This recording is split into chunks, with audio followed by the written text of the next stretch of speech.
한편 소의 제기 단계 그 자체를 피고가 인정하는 경우도 있어요.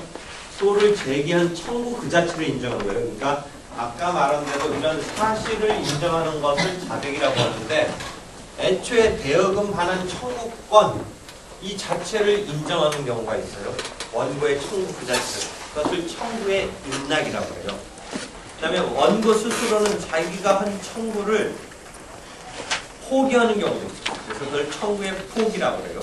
우리가 실체법적으로 권리를 포기할 수 있듯이 실체법적으로 채무를 승인하듯이 이 소송법 단계에서 청구 그 자체를 원고 입장에서는 포기하거나 피고 입장에서는 원고의 청구를 인락하거나 하는 청구의 포기 인락이 처분권주의라고 우리가 한번 설명한 바에 의한 그 개념이 있었는데 그것에 따라서 무방하게 인정되는 무방한 이런 상황이 소송법에서 펼쳐지는 거예요.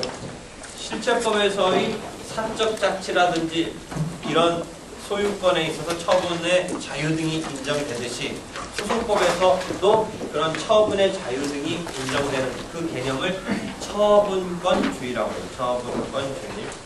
그래서 이 처분권주의가 소제기 그 자체로서 나타날 때 그것을 나타나는 어떤 하나의 현상을 우리가 청구의 포기, 청구의 인락도로 나타날 수 있는 것이고 소 자체를 나중에 마무리하는 것이 꼭 판결로 법원이 어떤 판단을 내비치는 것 말고 스스로 이제 당사자끼리 화해를 한다든지 할 수도 있는 것이에요. 그래서 그런 것 등이 소송 종료 단계에서 있어서 처분권주의가 발현되는 거예요. 그 다음에 소의 운명을 도중에 소극적으로 소멸시키는 행동도 할 수가 있어요. 소를 제기한 원고가 자기의 의사에 따라서 소를 취하할 수도 있어요. 물론 피고가 본안에 관해서 응소한 때는 피고의 동의가 필요하긴 한데 하여튼 원고가 스스로 소를 제기했다가 그 소를 갖다가 없었던 것으로 하기 위한 소송 계속을 소극적으로 소멸시키기 위한 그런 소의 취하라는 행위도 인정되고 있어요. 그래서 이런 소송이 종료되는 단계에서 청구의 포기 일락이라든지 화해라든지 소의 취하라든지 이런 것 등이 처분권주의에 따라서 인정돼요. 그래서 우리가 다시 본다면 이게 소극적으로 소멸되는 거예요. 심지어 소취하는 어느 단계에서도 할 수 있냐면 항소 단계에서도 할 수 있어요. 1심에서 패소한 사람이 억울하다라고 항소를 해놓고 항소심 진행 도중에도 소를 취할 수 있어요. 그럼 소를 취하면 여러분 조금 막 이상하다고 생각하시지만 1심에서 패소했던 판결조차 다 없어져가지고 소송이 제기 안 된 것처럼 돼요.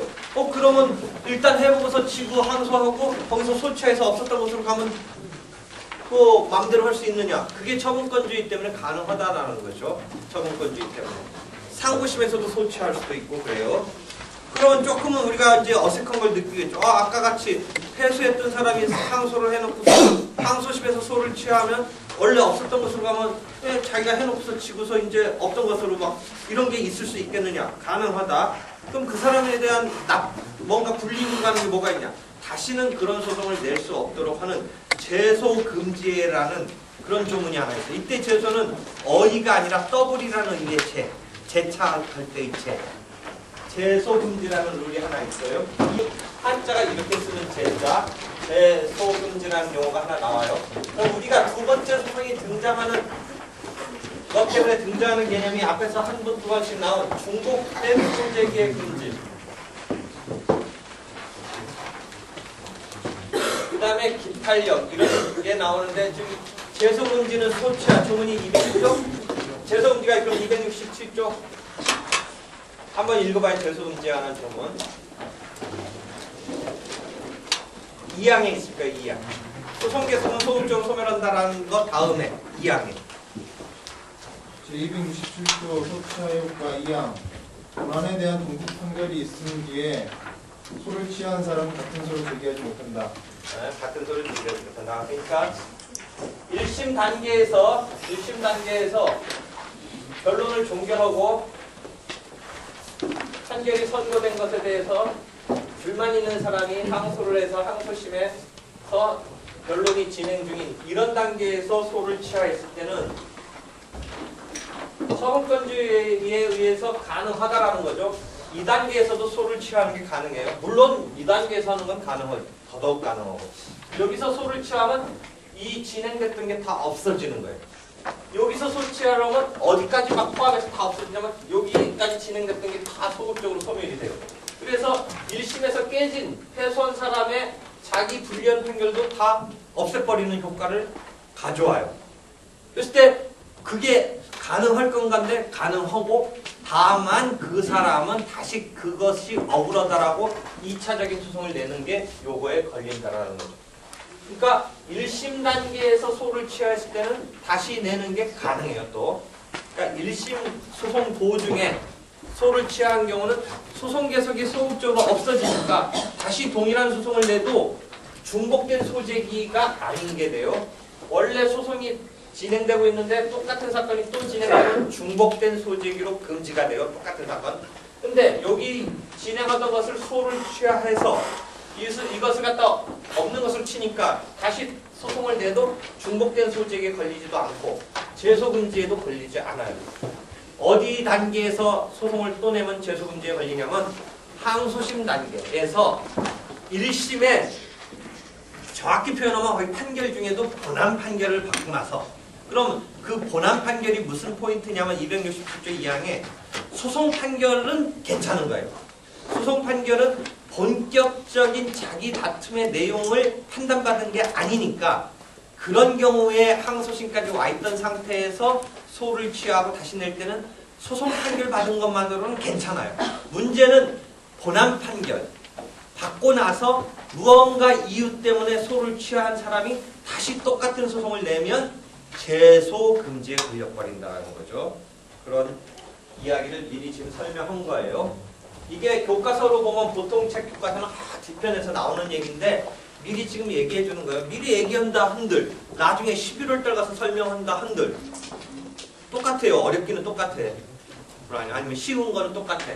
그러니까 지금 미리 얘기해 주는 거예요. 그 11월 달에 나오는 거예요. 보통 교과서에서는. 근데 지금 얘기해 줘도 다 되는 거예요. 이게 제소금지라고 그래요. 그래서 이런 소치하 때문에 아예 그 소치하의 효과에 관한 267조를 설명했는데 이런 소치하가 가능한 것은 처분권주의가 소송 종료 단계에서 발현되는 거예요.